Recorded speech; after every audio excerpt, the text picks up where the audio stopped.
anniversary of D-Day this week.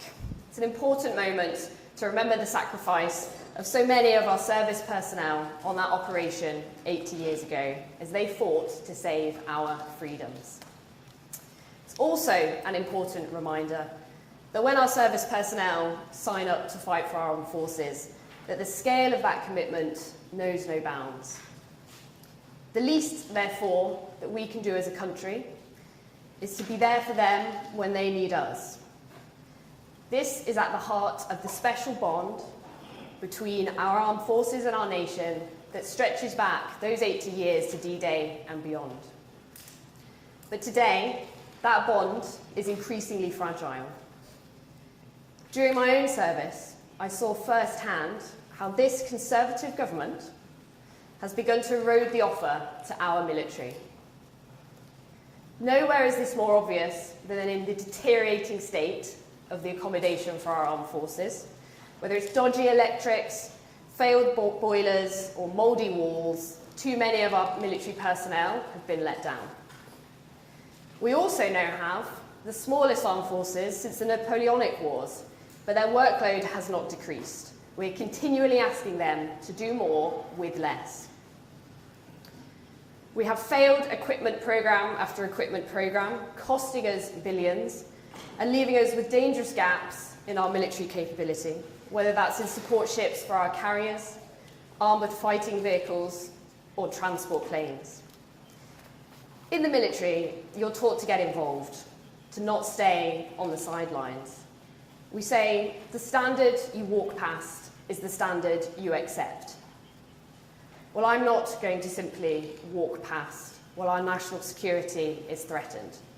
That's why I'm standing to be Labour's first female veteran MP. I've seen how much the party has changed since 2019. We are now a party back in the service of working people. Labour has national security at its core. Our commitment to NATO is unshakable. Only Labour recognises the duty we have as a nation to our armed forces. Only Labour has the leader we can fully trust with our national security. And only Labour will put this country first. Now, it's my pleasure to hand over to someone who is totally and utterly committed to our national security, our Shadow Defence Secretary, John Healey.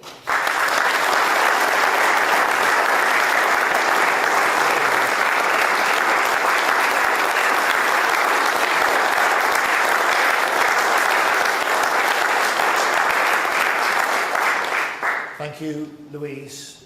And I have to say it's great to be back in Bury North, to be with James Frith again. We worked very closely together in Parliament before 2019, and I look forward to working with him again after the 4th of July as well.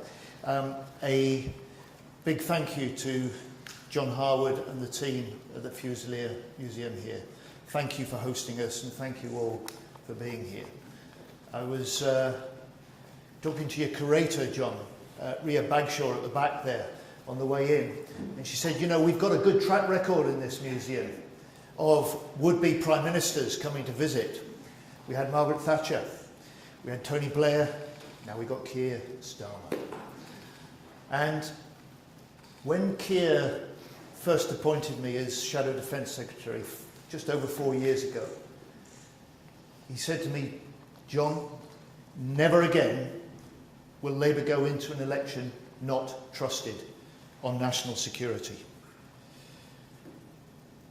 And ours is a party with deep pride and deep roots in defending this country. Throughout most of the last century, it was working men and women who served and sometimes died on the front line.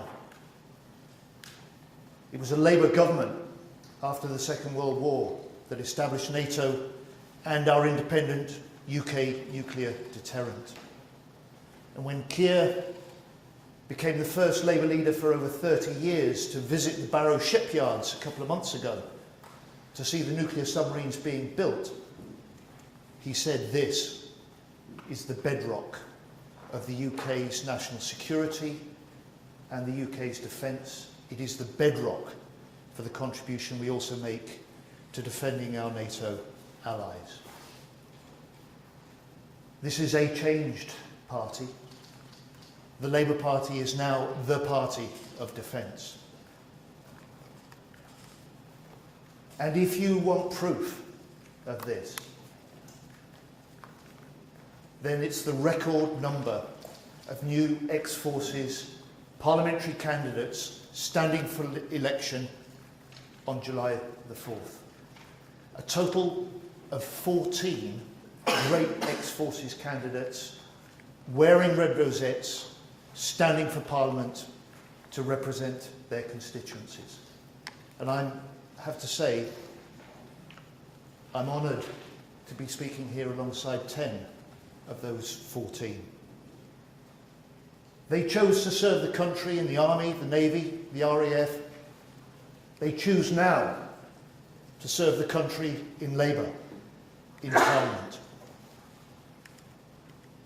And what you did, most of you can't speak about.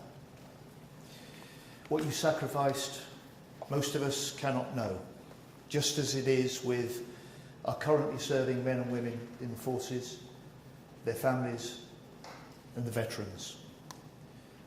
And our armed forces are among the best in the world, respected throughout the world for their total professionalism. We're proud. We thank you. But this election is about change. And it is time for change. It's time for change for our armed forces. And for 14 years, the Conservatives have failed our forces. What does it say to our adversaries, when the ex-Defence Secretary, Ben Wallace, admits to me in the House of Commons that over 14 years the Conservatives have hollowed out and underfunded our forces? What does it say when they've cut the size of the British Army to the smallest since Napoleon? When they've wasted at least £15 billion on bad defence procurement? When they've missed recruitment targets every year? When morale has fallen to record lows? And when service families have to live, as Louise said, in damp, mouldy housing, and increasingly draw on universal credit and food banks to get by? This is the shameful record of the Conservatives on defence for the last 14 years. They're failing British taxpayers. They're failing British forces. And it's time for change. Britain will be better defended with Labour. We will spend 2.5% of GDP on defence to deal with the increasing threats. We will introduce a triple lock guarantee on our deterrent, so it's there for future generations. We'll fulfil our NATO obligations in full and ensure Britain is the leading European nation in NATO. We'll make our allies our strategic strength. We'll conduct a defence review to reinforce homeland protections and deter growing Russian aggression. And importantly, the men and women in our armed forces and their families will be at the heart of Labour's plans for defence. And so I now want to hand over to Keir Starmer, the leader that has changed the Labour Party, the leader that has put Labour back in the service of working people and the country, the leader with a mission to change Britain and a plan to make Britain secure at home and strong abroad. I give you Keir Starmer.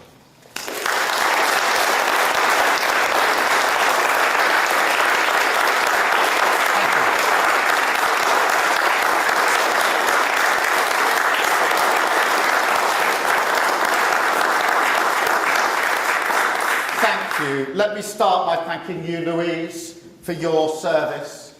What a fantastic contribution you will make to Parliament as the Labour MP for North East Derbyshire. And thank you, John, for all your support and your leadership on this vital issue. Now, this week is the 80th anniversary of D-Day. So I want to start by remembering the bravery of those soldiers who sailed from the south of England to the beaches of France. Their individual courage and collective strength of our troops, whose sacrifice that day turned the tide of the Second World War, brought liberation to Europe, secured our freedom. This week and every week, we will remember them and we will honour them. Some gave their lives so we could live freely. Others returned home to build a new Britain. We salute those who remain with us today and keep the memory of their fallen comrades alive. And we recognise with one voice, as a nation, that our debt could never be paid in full. But of course, we can honour their sacrifice with our decisions today. And we must, because sadly the world we live in today is perhaps more dangerous and volatile than at any time since then.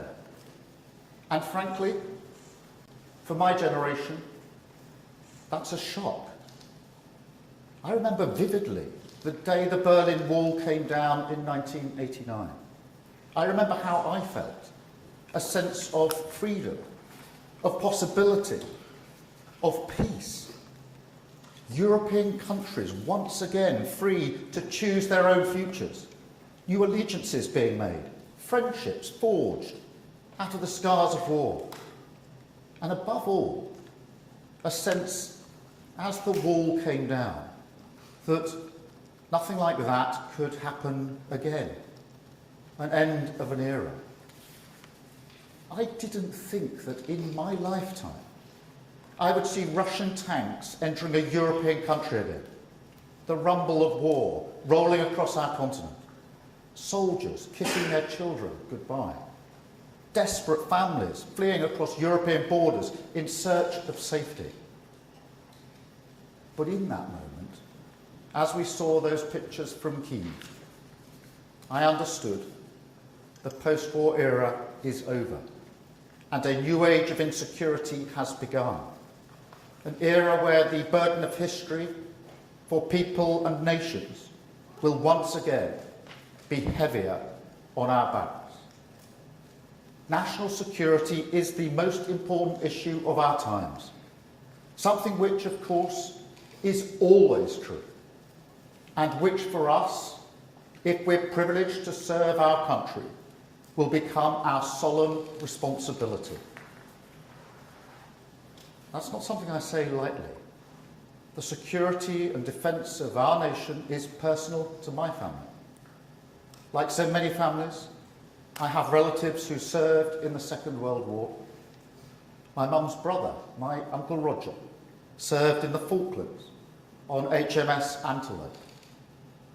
And I remember the terrible wait when his ship was bombed.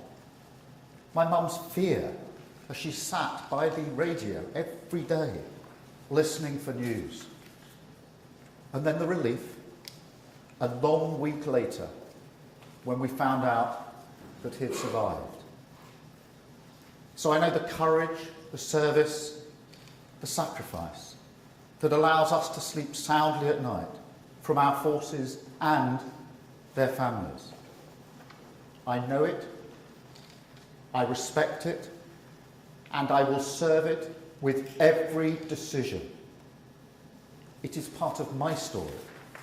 And the reason why I said from day one of my leadership that the Labour Party had to change.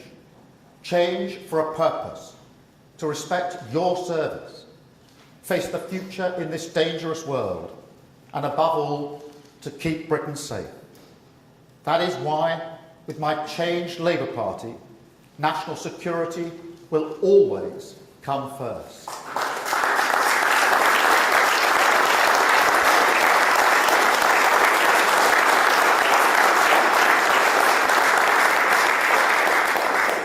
That's a message I took to Kyiv last year when I visited President Zelensky.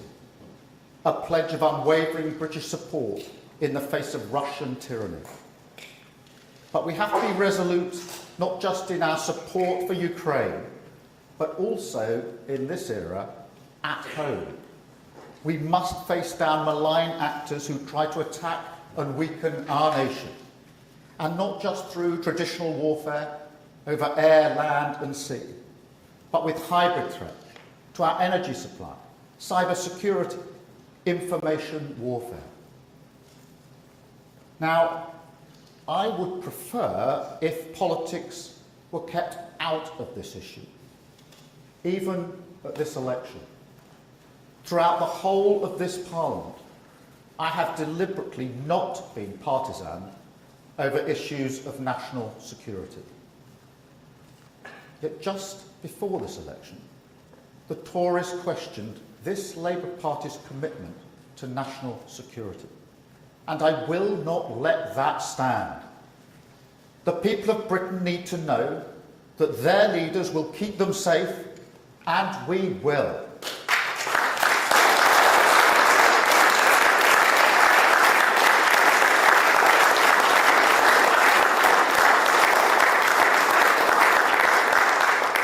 Furthermore, the truth is that after 14 years of the Tories, we are less safe and less secure. Now, you don't have to take my word for it. The Tories' own former Defence Secretary says the government has failed to take defence seriously. We have the smallest army since the time of Napoleon, at a time when other countries are firmly on a war footing. And so, even as we work tirelessly for peace, we have to be fit to fight. So let me be unequivocal.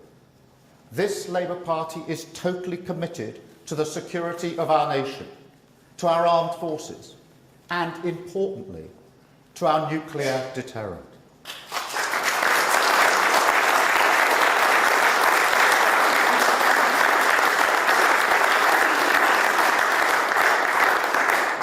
Just a few weeks ago, I visited BAE Systems in Barrow-in-Furness. I was the first Labour leader to visit in 30 years. I saw the nuclear submarines being made. I saw an industry that supports the local community.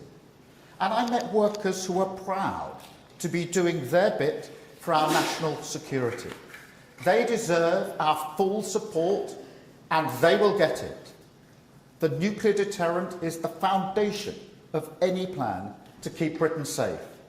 It is essential. That is why Labour has announced a new triple lock commitment to our nuclear deterrent. We'll maintain Britain's continuous at-sea deterrent 24 hours a day, 365 days a year, deliver all the needed upgrades, and we will build 4 new nuclear submarines, like the ones I saw in Barrow, that won't just keep us safe, but will also support good jobs and growth across the UK. One of my first visits after I became leader of the Labour Party was to Plymouth, the front line of defence in this country. Devonport alone employs 2,500 service people and civilians. It supports 400 local businesses and generates about 10% of Plymouth's income. And when I was there, I met the shipbuilding apprentices, talented, ambitious young people. And I looked them in the eye, and I promised that I would fight for the future of Plymouth's defence industry. And I will. Because it's only by harnessing and supporting the strength of proud communities like Plymouth, Barrow, Aldershot, and so many more that means we can safeguard our security and our growth for decades to come. I mean, look at Ukraine now. Industrial capacity is an absolutely critical part of security. So with Labour, Britain will be fit to fight. Within the first year of a Labour government, we will carry out a new strategic defence review. We are absolutely committed to spending 2.5% of GDP on defence as soon as possible, because we know our security isn't just vital for our safety today, it's absolutely central to our success for the future. national security and economic security must go hand in hand.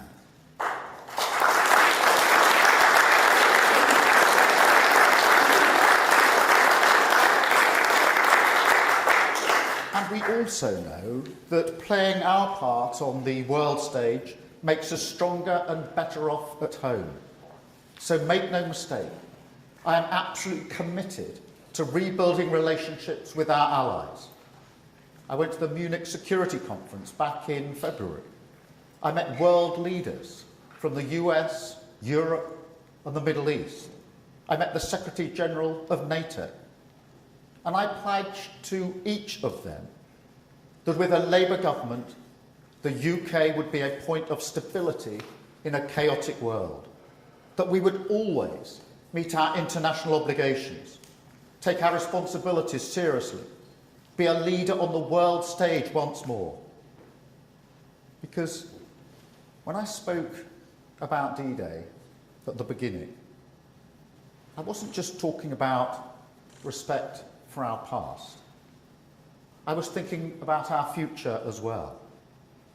Because that is the best example of what cooperation can achieve in the face of fascism and aggression. Our joint endeavour, our shared values, our common respect for freedom, democracy, liberty.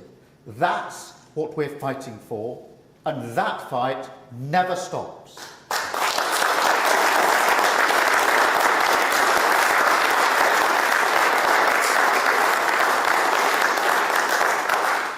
There's a narrative you sometimes see that our values are a point of weakness. That's what Putin thinks. But he's wrong. Ukraine has shown that. And we must be prepared to stand up as well. Those values are our cause and our strength. Let me be clear. This is not a party political issue. This is a national issue. It affects every single individual, every community. And Labour will always put our country first. We will serve working people across our nation, respect our armed forces as they continue to protect our country. But on July the 4th, there is a choice, and you can choose to rebuild our country that is proud to stand shoulder to shoulder with European allies, that leads the way in standing up for our values and our freedom all around the world, and that will never shy away from doing our duty at home and abroad. A stronger, safer, more secure Britain with Labour. That is the choice. It's time to stop the chaos, to turn the page and rebuild our country together. Thank you very much.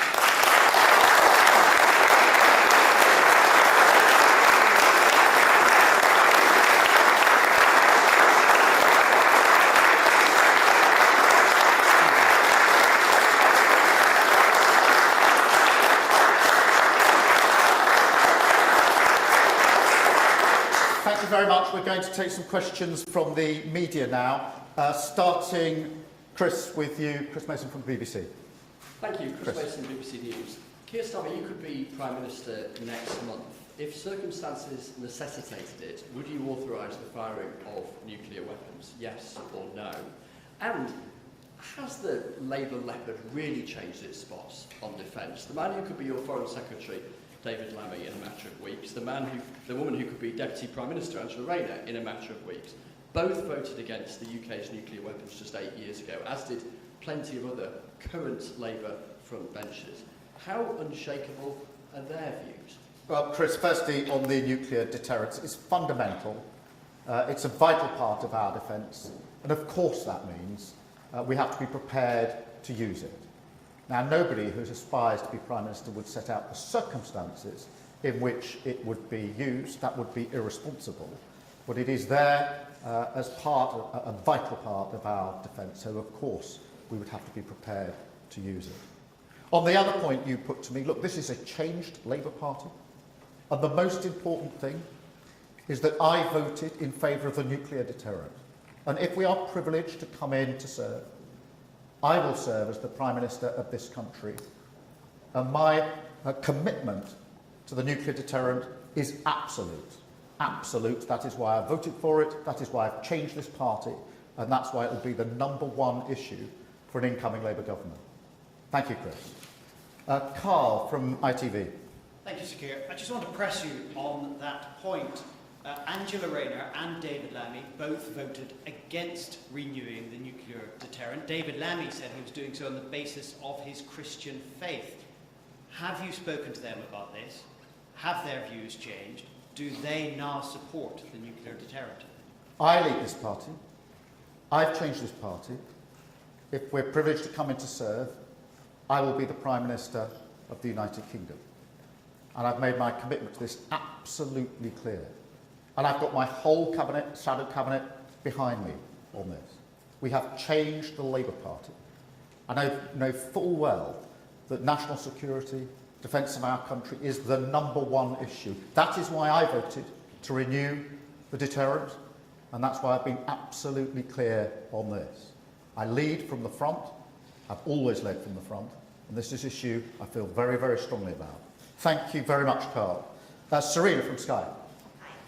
Hi. You just said in your speech that you think playing a part on the global stage is important. You want to be a leader on the world stage. So on that issue, today 100 creatives have signed a letter urging you that if you get into government, they would like to see you halt UK arms sales to Israel, and they say this would end UK's complicity in war crimes in Gaza.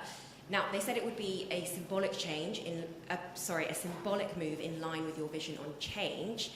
Now, you said you want to see a summary of the UK's legal position around this. So my question is, do you believe in a moral case for stopping arms sales, given your concerns that you've said around the horrifying scenes in Gaza? Well, the scenes in Gaza are horrifying, particularly in relation to Rafah. And that's why the #1 priority is to ensure we get a ceasefire. We've been saying that for months now, and that means a ceasefire straight away, a cessation of the hostilities.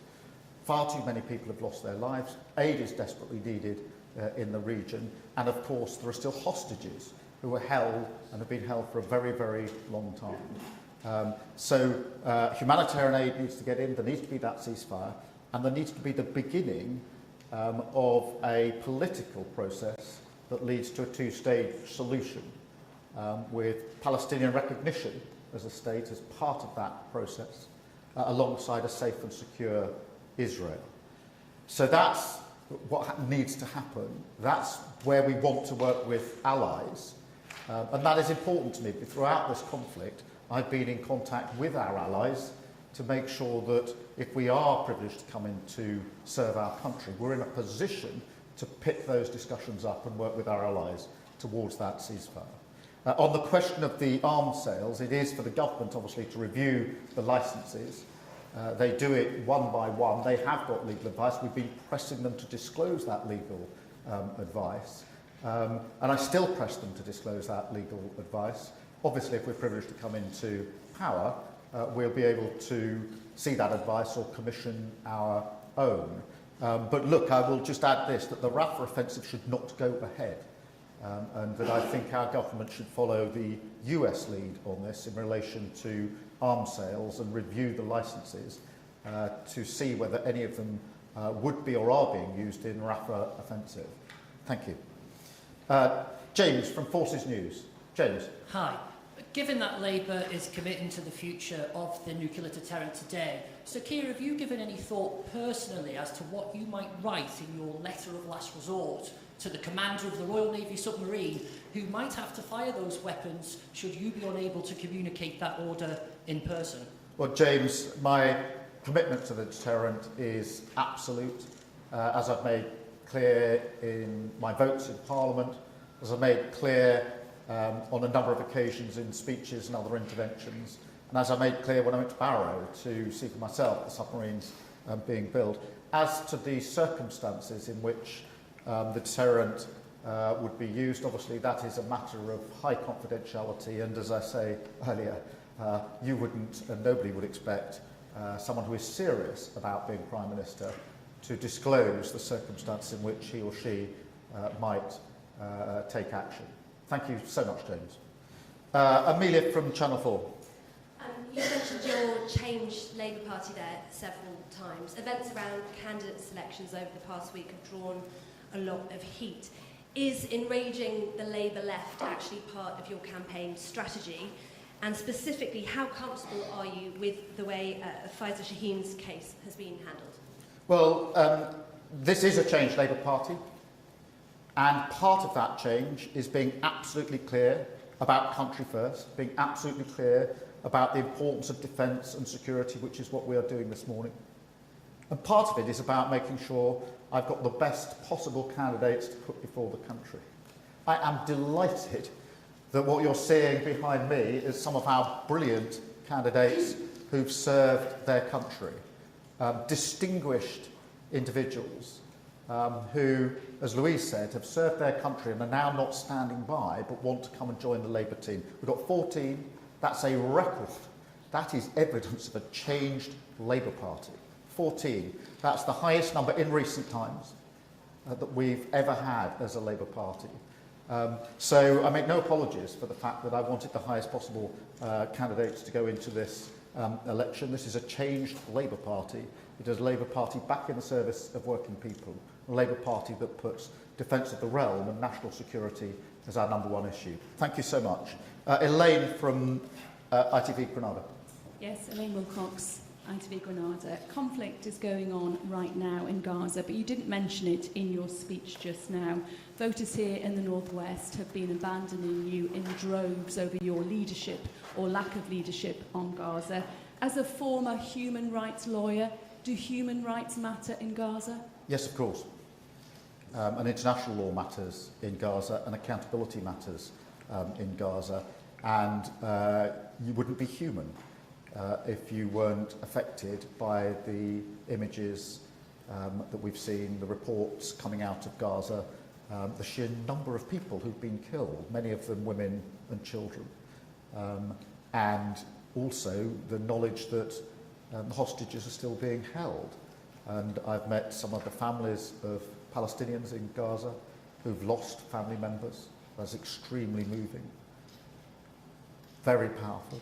I've met the families of those who've got hostages who are still being held in this conflict. And again, nobody can be but moved by their powerful testimonies. The best thing we can do for both sides, for everybody concerned, is to press for that ceasefire immediately, straight away.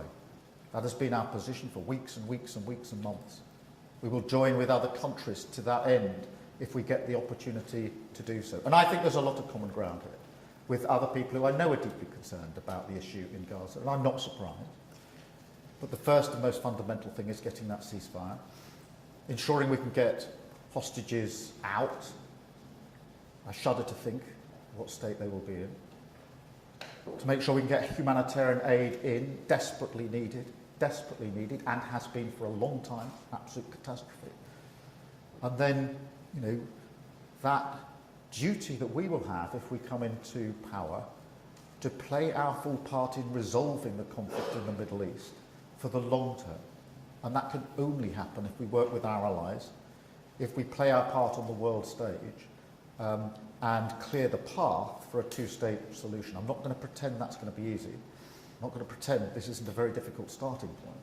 But that has to be, will be, the only way forward. Thank you so much. Aletha from The Guardian. Aletha. Hi, Keir. You've been on quite the political journey. To summarise, at university you set up a Marxist journal, you ran for leadership on a left-wing campaign and have since dropped most of those pledges, and last week you described yourself as a socialist. At what point in your life did you come to support the use of nuclear weapons, and why? And one more, if I may. Rishi Sunak earned a fortune working at the Children's Investment Hedge Fund, which engineered a deal at the heart of the financial crisis. The Guardian understands Labour is about to launch a number of major attacks on this. Why have you waited more than 18 months to scrutinise this? Firstly, on the question of national security, Aletha, as you know, before I came into politics in 2015, I was the Director of Public Prosecutions. So I had to work with our security and intelligence services on national security issues.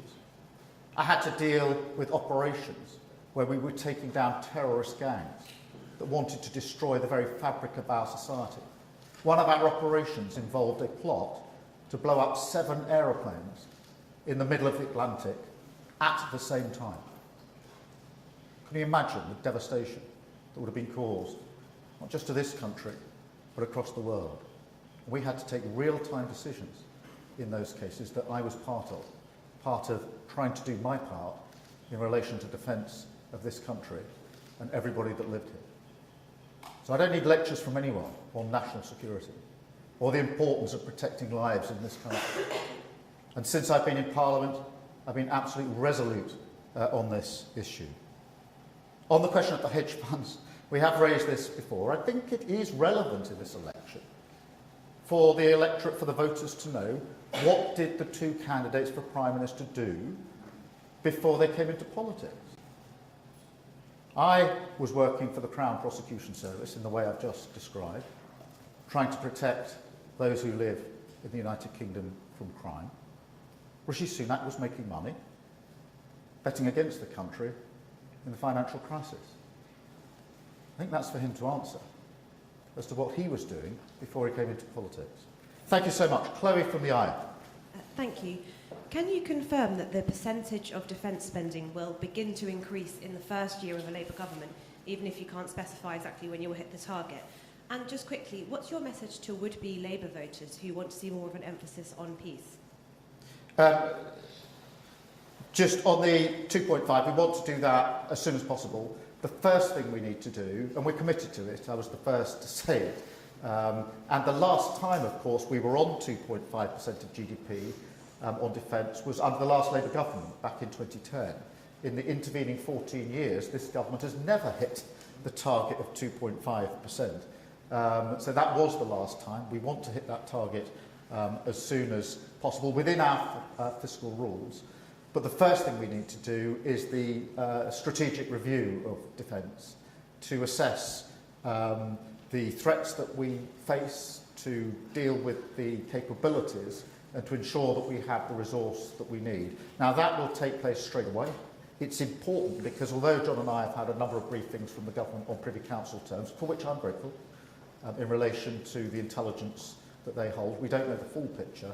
So we want to carry out that review straight away and assess exactly what resource is needed. But the 2.5 commitment is absolute as soon as possible.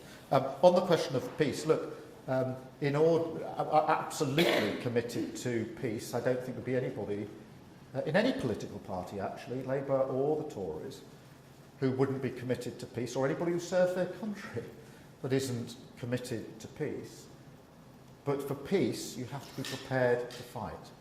And that is why I've said what I've said this morning. Thank you so much, Chloe. Ashley from the Mirror. Okay. In 2020, you vowed to introduce a new law to giving MPs a vote before any military action. Do you still stand by that pledge? I think you called it the Prevention of Military Intervention Act. Yes, I think it's very important that if there's to be military action, that there is the support of Parliament for it. Now, it has to be sustained military action, of course. We've had the Houthi attacks and the response to that as a one-off response where we haven't had votes.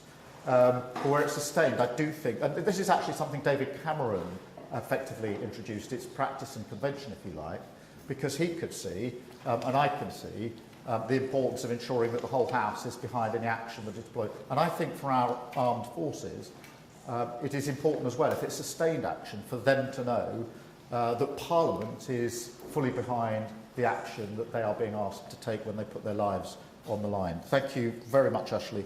Max from the Times. Max Kennett from the Times. Last year you said you would repeal the Northern Ireland Legacy Bill, which gives an amnesty for crimes committed during the Troubles. That bill was supported by many of the veterans groups you stand alongside. Are you still committed to repealing it? And if so, are you worried about dragging elderly veterans into the courtrooms again? Well, I am committed to repealing it. And I'll tell you for why. I worked in Northern Ireland for 5 years, working as part of the Good Friday Agreement to establish the police service of Northern Ireland and to ensure that that police service had the confidence of all communities. And that was a very successful piece of work never complete in Northern Ireland, but a hugely important part of our history, which is very important to me in terms of my journey. In relation to that legislation, for a government in Westminster to pass legislation which has the support of no political party in Northern Ireland and no community in Northern Ireland is, in my view, a mistake, particularly based on my experience in Northern Ireland. And I would actually dispute that across the armed services that they're all against the that they're all against repealing or the legislation, because it provides an amnesty for all sides, including the terrorists. And I know that many people feel extremely uncomfortable about that. I don't doubt the issue has to be resolved, but resolving it without the consent and the support of the communities and political parties in Northern Ireland, in my experience, having worked in Northern Ireland for 5 years, is not the right way to resolve this admittedly difficult issue. Thank you so much, Max. Jim from the FT. Jim Financial Times. Having a thriving domestic steel industry is a very important part of Britain's national security. The Labour Party has criticised the £500 million deal that the government has done with Tata Steel to keep Port Talbot going, because it will involve the loss of thousands of jobs in turning that site green. But you are potentially about to enter government as Prime Minister.